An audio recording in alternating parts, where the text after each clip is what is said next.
அதை ஆரம்பத்தில் காலத்துல ஒரு ஆளு ஒரு தூரத்துல ஊசி ஒண்ணு வச்சிருக்கிறார். ஊசிதான் எல்லாத்துக்கும் தெரிஞ்சிருந்தான். ஊசியுடைய துவாரம் எவ்வளவு பெருசா இருக்குன்னு எல்லாத்துக்கும் தெரியும். அந்த ஊசி துவாரத்துல தூரத்துக்கு எடுத்து ஒரு நூலை கொடுத்துருவார். நூலை பொறுக்க வேண்டும் என்றால் இப்போ ஊசி துவாரத்தில் நூலை பொறுக்கிறதுக்கு எவ்வளவு கஷ்டப்படுறோம். அதுக்கு சில கம்பிகள்லாம் கொண்டு வந்துட்டாங்க ஈஸியா பொறுக்கிறதுக்காக வேண்டி. அவர் தூரத்தில் இருந்து பயிற்சி எடுத்திருக்கிறார். குறிப்பிட்ட ஒரு தூரத்தை வைத்து நூலை திறந்து விட்டார் அப்படிங்கிறது நேர போய் நூலுக்கு போற்றும். இப்படிப்பட்ட ஒரு பெரிய பயிற்சி எடுத்து சாதனையை செய்திருந்தார் ஆரம்பத்தில் பாதுகா காலத்தில்.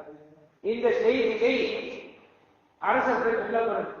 இந்த மாதிரி ஒரு ஆளு ஒரு பெரிய முயற்சி எடுத்து பெரிய பயிற்சி எடுத்து இப்படி ஒரு சாதனையை செய்கிறார் என்று சொல்லப்பட்டது. அது என்ன நான் பார்க்கணும்ப்பா ஆளை கொண்டு வாழ்ந்து கொடுத்தார். அதுபோல அவரு அந்த முன்னாடி ஊசியை பற்றி தூரத்திற்கு கையில விட்டாரு, நூலை விட்டாரு. ஒன்றுக்கு 3 தடவை விட்டார். சரியாக நூலை கோர்த்து விட்டார். எவ்வளவு பேர் எல்லாரும் பாராட்டினாங்க. ஆன்மீகத்தை பாஜக சொன்னாரு, அந்த ஆளுக்கு 10 திருகமும் கொடுங்க, 10 அடியும் கொடுக்கணும், 10 திருகமும் கொடுக்கணும், 10 அடியும் கொடுக்கணும். என்ன இது சொல்றீங்க?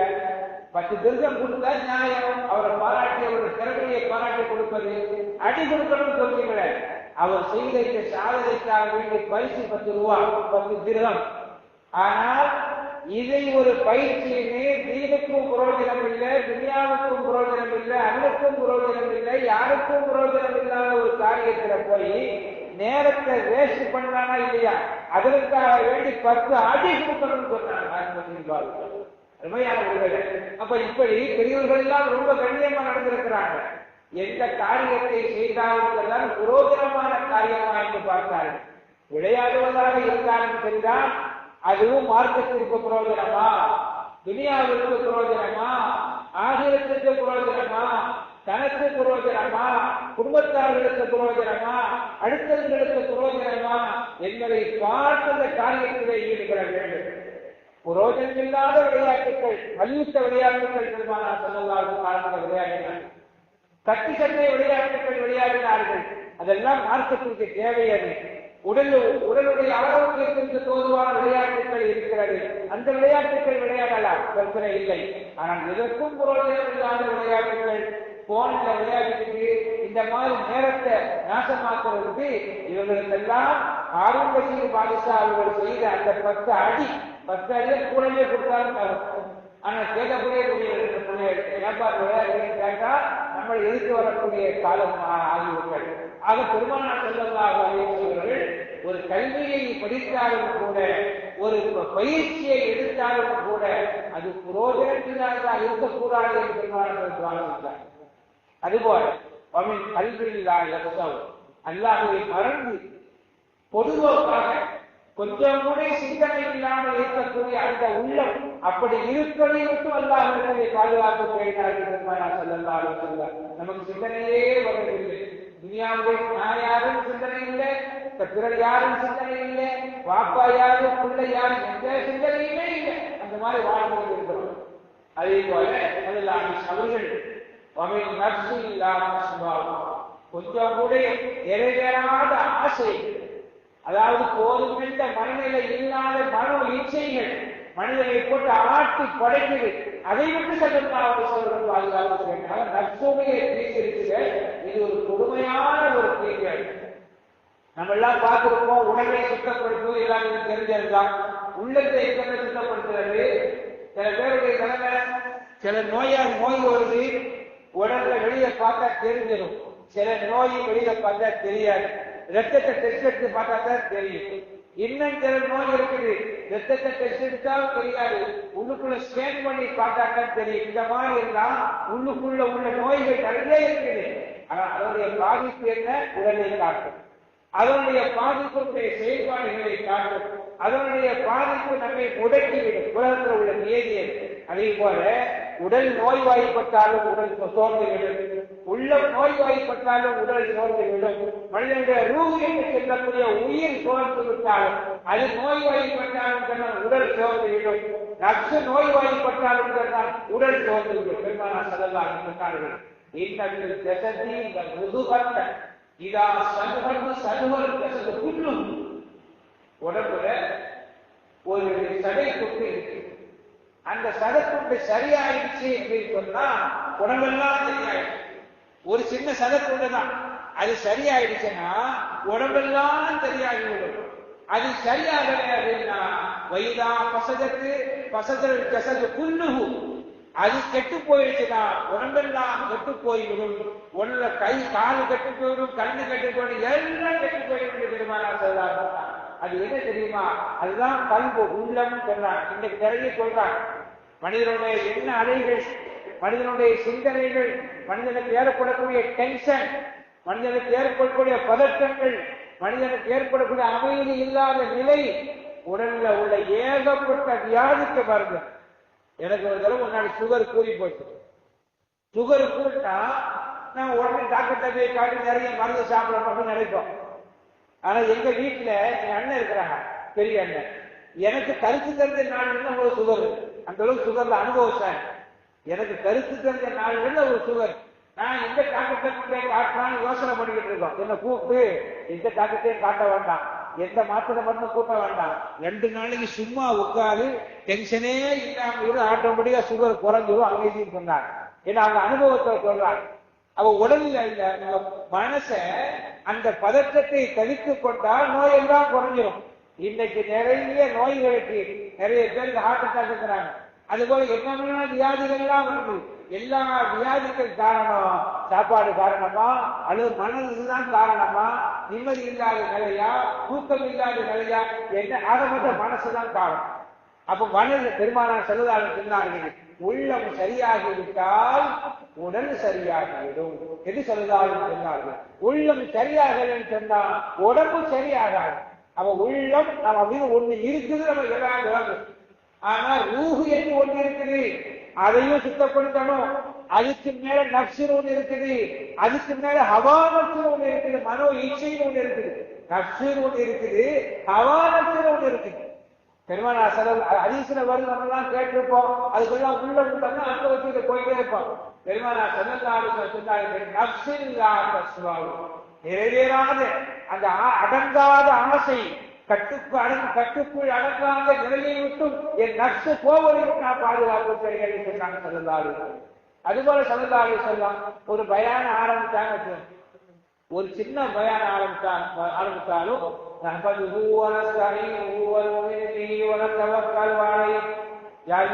அல்லாஹ்வை புகழ்ந்து, அல்லாஹ்விடத்திலே உதவி தேடி, அல்லாஹ்விடத்திலே நம்பிக்கை வைத்து நான் இந்த பயானை ஆரம்பிக்கிறேன். எங்களுடைய நப்சுகளுடைய தீங்குகளை விட்டு நான் பாதுகாப்பு எங்க பயான் செய்யும் போது கூட, மக்களுக்கு உபதேசம் செய்யும் போது கூட பெருமானார் ஸல்லல்லாஹு அலைஹி வஸல்லம் சொல்லுவார்கள், நப்சுடைய தீங்கை விட்டு பாதுகாப்பு பெறுகிறேன். அப்படின்னு அர்த்தம், என் நாவிலிருந்து வரக்கூடிய வார்த்தைகள் அது அல்லாஹ்வுடைய வார்த்தையாக இருக்க வேண்டும். என் நாவிலிருந்து வரக்கூடிய வார்த்தைகள் என்னுடைய கண்ணுள்ள இருக்கக்கூடிய வார்த்தையாக வர வேண்டும். என் நாவுடைய வார்த்தைகள் என்னுடைய நப்சுடைய தீங்கின் மூலமாக வந்துவிடக் கூடாது என்று பெருமானார் ஸல்லல்லாஹு அலைஹி வஸல்லம் பாதுகாப்பு பெறுகிறார்கள். நமக்கு என்னானே நப்சுடைய தீங்குனால் என்னானே தெரியாது. நாம எதை விட்டு பாதுகாப்பு தேடுறது அப்படின்னா என்ன தெரிஞ்சாலும் பாதுகாப்பு தேடுவோம். அப்படி ஒன்று இருக்குது நமக்கு தெரியல. நபி ஆதம் அலைஹிஸ்ஸலாத்து வஸ்ஸலாம் அவங்க அல்லாஹ்வை துஆ செய்றாங்க, ரப்பனா வலம்னா அன்புஸனா, யா அல்லாஹ் நாங்கள் என் மனைவி நாங்கள் எங்களுடைய நஃப்ஸுக்கு நாங்கள் அநீதி இழைத்துக் கொண்டோம், எங்களுடைய நஃப்ஸுக்கு அநீதி இழைத்துக் கொண்டோம். ரப்பனா வலம்னா அன்புஸனா வஇல்லம் தக்ஃபிர் லனா வ தர்ஹம்னா லனகூனன்ன மினல் காசிரீன். எங்களுக்கு நீ கருணை காட்டி எங்களை மன்னிச்சிரு, மன்னிக்கல நாங்கள் நஷ்டவாதிகளாக ஆகிவிடுவோம் என்று நபி ஆதம் அலைஹிஸ்ஸலாத்து வஸ்ஸலாம் அவர்கள் அல்லாஹ்விடத்திலே துஆ செய்தார்கள். அப்ப அந்த நஃப்ஸுக்கு தீங்கிழைத்தல், நஃப்ஸு தீங்கள், அப்ப நஃப்ஸு என்று ஒன்று இருக்குது, அது மனிதனுக்கு பரிசுத்தமாக ஆகிவிட்டால் எல்லாமே பரிசுத்தமாகிவிடும். மனோ இச்சை பரிசுத்தமாகிவிட்டால், மனோ இச்சை எப்படி பரிசுத்தமாக ஆகும்?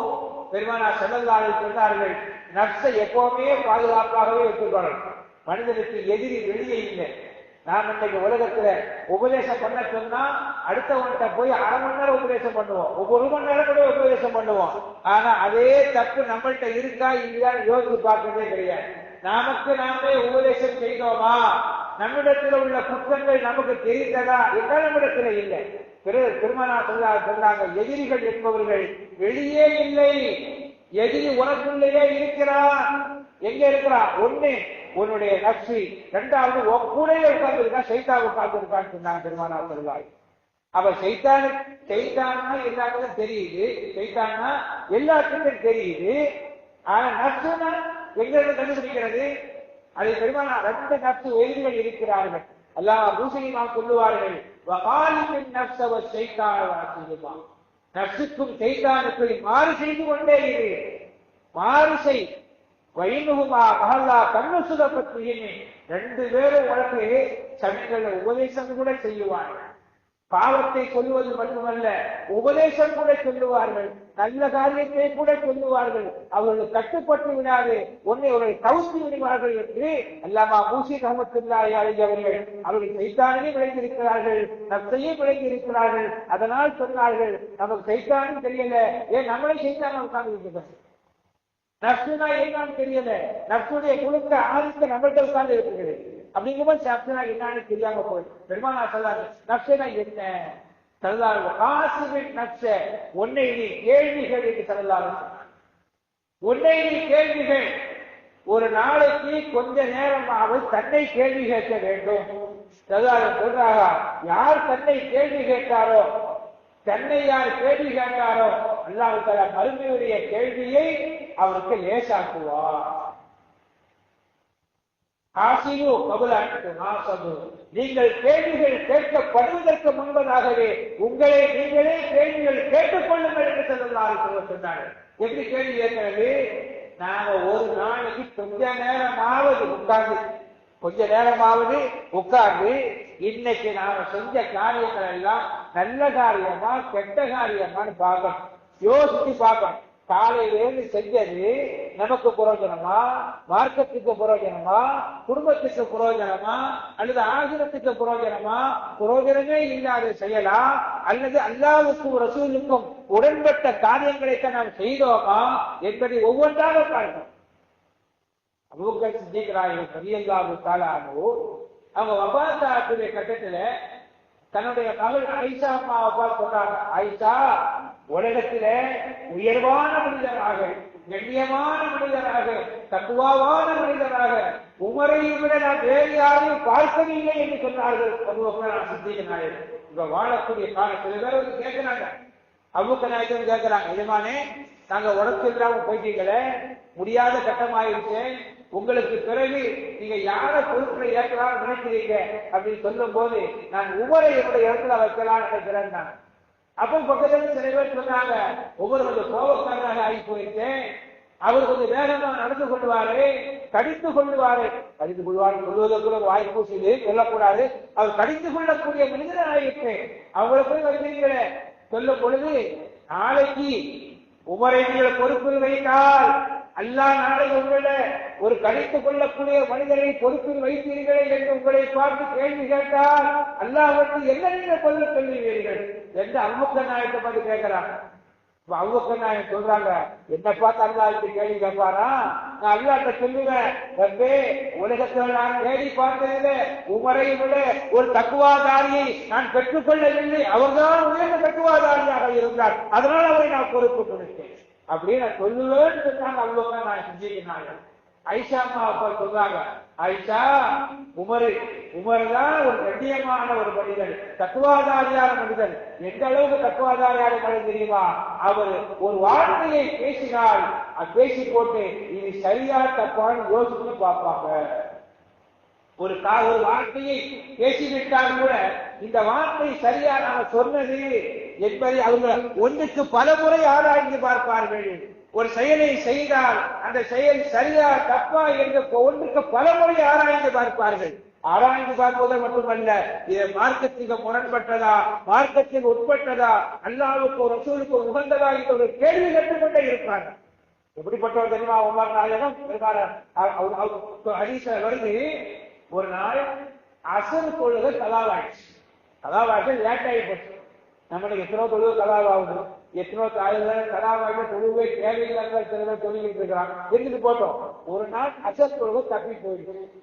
அவங்க உடனே சொன்னாங்க, எனக்கு இன்றைக்கு அசர் தொழுகை தப்பி போயிடுச்சு, அதற்கு தண்டனையாக நான் எனக்கு கொடுக்க போறேன்னு சொல்லி 2 லட்சம் விருதத்திற்கு போதுமான ஒரு நிலத்தை தான தர்மம் செஞ்சுட்டாங்க. ஒரு அசர் தொழுகைக்காகவே, ஒரு அசர் தொழுகை தப்பி போனதற்காக 2 லட்சம் விருதத்திற்கு தகுந்த ஒரு நிலத்தை தான தர்மம் செஞ்சுட்டாங்க. அப்பேற்பட்ட மகானவர்கள் ஒரு தொழுகைக்காக வேண்டி கண்டுபிடிச்சாங்க. அவங்க சொன்னாங்க, பஜ்ர் தொழுகைக்கு உமர் வரவில்லை என்றால் மௌத்தாகிவிட்டால் முடிவு பண்ணி கேட்டான். ஒரு நாள் பஜ்ர் தொழுகைக்கு உமர் வரலன்னா முடிவு பண்ணிருங்க, உமர் உயிரோடு இல்லைன்னு முடிவு பண்ணிருங்கன்னு சொன்னாங்க. எவ்வளவு பெரிய மகான் பாருங்க. அந்த அளவிற்கு அவர் தக்குவாவிலே உயர்ந்தவராக இருந்தார்கள். அபூபக்கர் சித்திக் சொன்னாங்க, ஒவ்வொரு நாளும் இருக்கிறார்களே அவர்கள் தன்னை கேள்வி கேட்டுக் கொண்டே இருப்பார்கள், ஒவ்வொரு நாளும் கேள்வி கேட்பார்கள்.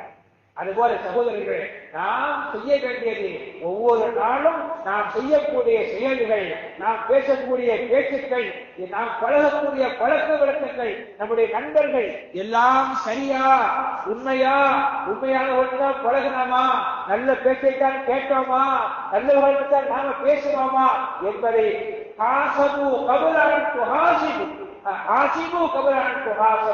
நீங்கள் கேள்விகள் கேட்கப்படுவதற்கு முன்னால், அல்லாஹ்வின் புறத்திலிருந்து கேள்வி கேட்கப்படுவதற்கு முன்னால் நீங்கள் உங்களை கேள்வி கேட்டுக் கொள்ளுங்கள். இப்படிதான் நப்சுக்கு மாறு செய்யும். கொஞ்சம் கொஞ்சமா நப்சு தப்பி கேட்டா இல்லைன்னு சொன்னா மனிதனை நப்சு அதை புரட்டி விடும். ஒவ்வொரு நாளும் கேள்வி கேட்டுக்கொண்டே இருக்க வேண்டும். எப்படி நப்சுக்கு மாறு செய்வது? 3 வழிகள் பெரியவங்க சொல்லி தர்றாங்க. ஒன்று, நீ ஒவ்வொரு நாளும் கேள்விகள் கேளு, உன் நப்சை கேள். இரண்டாவது, உன் நப்சுக்கு நீ மாறு செய் என்று சொன்னார்கள். நப்சுக்கு மாறு செய்கின்றார்கள். நப்சுக்கு மாறு செய்யறதுனா என்ன? எப்படி மாறு செய்யறது அப்படின்னு கேட்டா, ஒரு காரியத்தை அல்லாஹ்வுக்கு ரசூலுக்கு புறம்பான ஒரு காரியத்தை உன் நப்சு உன்னை ஏவினால் அதை செய்யாது. அலிநாயகம் ரலியல்லாஹு தஆலா சொல்றாங்க, என்ன பார்த்து பள்ளிவாசலுக்கு போறியா சொர்க்கத்துக்கு போறியான்னு கேட்டா, என்ன பார்த்து பள்ளிவாசலுக்கு போறியா சொர்க்கத்துக்கு போறியா அப்படின்னு கேட்டா, நான் பள்ளிவாசலுக்கு போறதுதான் தேர்ந்தெடுப்பேன்னு சொன்னாங்க அலிநாயகம். ஏன் அப்படின்னா, சொர்க்கத்துக்கு போனா என் நப்சு சந்தோஷப்படும். சொர்க்கத்துடைய அந்த ஆசா பாசங்களை பாருங்க. பள்ளிவாசலுக்கு வந்தா என் நப்சு சந்தோஷப்படும். யார் சொல்றா? சொர்க்கத்துக்கு போனா என் நப்சு சந்தோஷப்படும், பள்ளிவாசலுக்கு வந்தா என் நப்சு சந்தோஷப்படுவான். அதே போல ஒரு உணவை உண்ணால் நாம சந்தோஷப்படுவோமா, ரசூலுல்லாஹ் அல்லாஹ்வும் சந்தோஷப்படுகிறார்கள் என்று பார்க்கிறோம். அல்லாஹ் ரசூல் எதை சந்தோஷப்படுவார்களோ அந்த காரியத்தை செய்யணும். நமக்கு நம்ம நப்சு சந்தோஷப்படுறதுக்காக வேண்டி இருந்தால் அதை செய்யக்கூடாது. இது மாறு செய்வது. அல்லாஹ் சொர்க்கத்தை குறைஞ்சி ஜிப்ரீல் அலைஹிஸ்ஸலாம் போய் பார்த்துட்டு சொன்னாங்க. சொர்க்கத்தை போய் பார்த்துட்டு சொன்னாங்களா, ரப்பே இந்த சொர்க்கம் இருக்க, அது யாராவது கேள்விப்பட்டா இந்த சொர்க்கத்தை அடையாத விட மாட்டார்கள். என்ன பாடுபட்டாலும் சொர்க்கத்தை அடைஞ்சிருவாங்க. அப்படியாப்பா, அவ்வளவு அலங்காரமா இருக்கேன் அப்படின்னு சொன்னாங்க. உடனே அல்லாஹ் சொன்னா, புதிபத்தில் ஜன்னத்தில் மக்கானி, சில கஷ்டங்கள் மனோ இச்சைகளை கொண்டு அதை கூடிட்டான். எனக்கு சொர்க்கத்தை கூடிட்டான், இப்பவே பார்த்துடுவாங்க. மனோ இச்சைகள் இல்ல, சில கஷ்டங்களை கொண்டு ஏவல்களை விளக்கலைகளை கொண்டு அல்லாஹ் கூடிட்டான், இப்பவே பார்த்துடுவான்னு சொன்னான். அவங்க வந்து பார்த்தாங்க. யாரு? ஜிப்ரீல் அலைஹிஸ்ஸலாம். பார்த்துட்டு, சொர்க்கத்துக்குள்ள யாருமே போக மாட்டாங்க, அவ்வளவு கஷ்டமான தெரியுது அப்படின்னா. அடுத்த நரகத்தை பார்த்துடுவாங்க.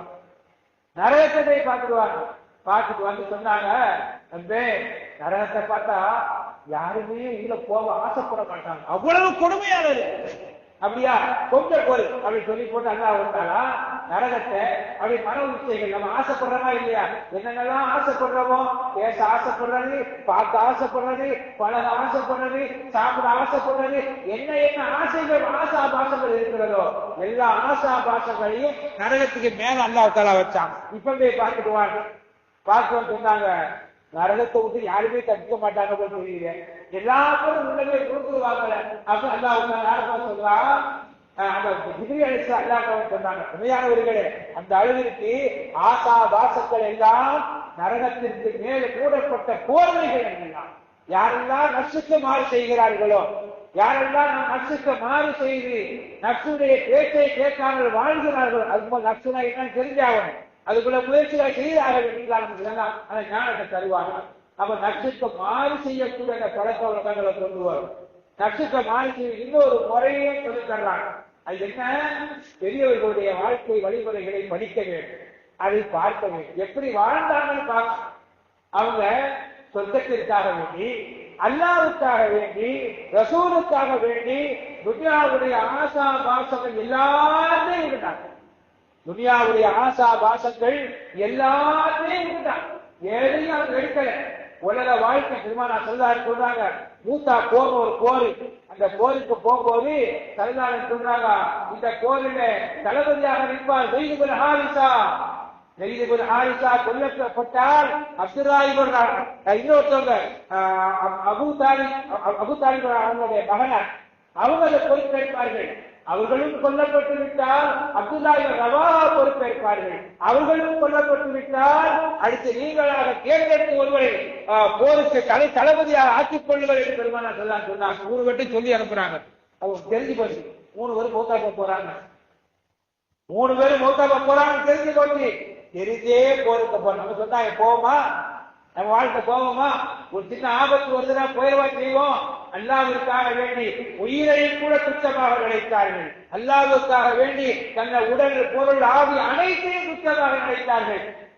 சின்ன சின்ன ஆசா பாசங்கள் அல்ல, பெரிய பெரிய கனவுகளை கூட துடைத்தார்கள் சஹாபா பெருமக்கள். அந்த சரித்திரங்களை படிக்கணும், அவர்களை பற்றி படிக்கணும், அவர் அவுலியாக்களுடைய வரலாறுகளை படிக்கணும். எப்படியெல்லாம் தங்களுடைய நப்சுக்கு மாறு செய்திருக்கிறார்கள். ஒரு நாளைக்கு நப்சு ஆசைப்பட்டதுன்னா அவங்க தொழுது கொண்டே இருப்பார்கள், தூங்க விட மாட்டார்கள். இதெல்லாம் கஷ்டப்பட்ட வெளிமார்களுடைய வரலாறுகள், அவுலியாக்களுடைய வரலாறுகள், பெரியவர்கள். நமக்கு என்னமோ அவுலியாக்கள் ஏசுவாசா இல்லை, அவர்கள் எல்லாம் நப்சுக்கு மாறு செய்தார்கள், அல்லாஹ்வை பொருந்தி கொண்டார்கள். ஸல்லல்லாஹு கேட்கப்பட்டது, யார் ரசூலல்லாஹ் நப்சுக்கு மாறு செய்வது உண்மையான மூமின் அருள் செய்யப்பட்டவர்னா யாரு அப்படி கேட்கப்பட்டது. பெருமானா ஸல்லல்லாஹு சொன்னார்கள், யார் அல்லாஹ் என்னோடு இருக்கிறான் என்ற உணர்வோடு வாழ்கிறாரோ அவர்தான் உயர்ந்த ஈமான் உள்ளவர், அவர்தான் நப்சுக்கு மாறு செய்தவர். அல்லாஹ் என்னோடு இருக்கிறான், என்னை பார்க்கிறான், என்னை கண்காணிக்கிறான் என்ற உணர்வோடு 24 மணி நேரமும் யார் இருக்கிறார்களோ அவர்கள் தான் உயர்ந்த ஈமான் என்று பெருமானா ஸல்லல்லாஹு சொன்னார்கள். உண்மையானவர்களே, அது போல அந்த ஈமானை, உயர்வான ஈமானை அல்லாஹ் நம் மனிதர்கள் தந்தல்வானாக. குறைஞ்சபட்சம் நாம செய்யறது என்ன? ஒவ்வொரு நாளும் கொஞ்ச நேரமாவது நமக்கு நாமே கேள்விகள் கேட்க வேண்டும், நம்ம செஞ்சது சரியா, அல்லது கொஞ்ச நேரம் கேட்காட்டாலும் ஒவ்வொரு காரியங்களை செய்துவிட்டு இந்த காரியம் செஞ்சது சரியா, அல்லது செய்ய போற காரியத்துக்கு இந்த காரியத்தை செய்யறது சரியா, இதை பேசுறது சரியா, இன்னாரோட பழகுறது சரியா என்பதை ஒவ்வொருவரும் நாம் கேள்வி கேட்கணும். அப்படி கேள்வி கேட்டால் அல்லாஹ் தஆலா நம்மை அந்த நப்சுடைய தீங்குகளை விட்டும், ஷைத்தானுடைய தீங்குகளை விட்டும் நமக்கு யாரு முன்னாடி வந்து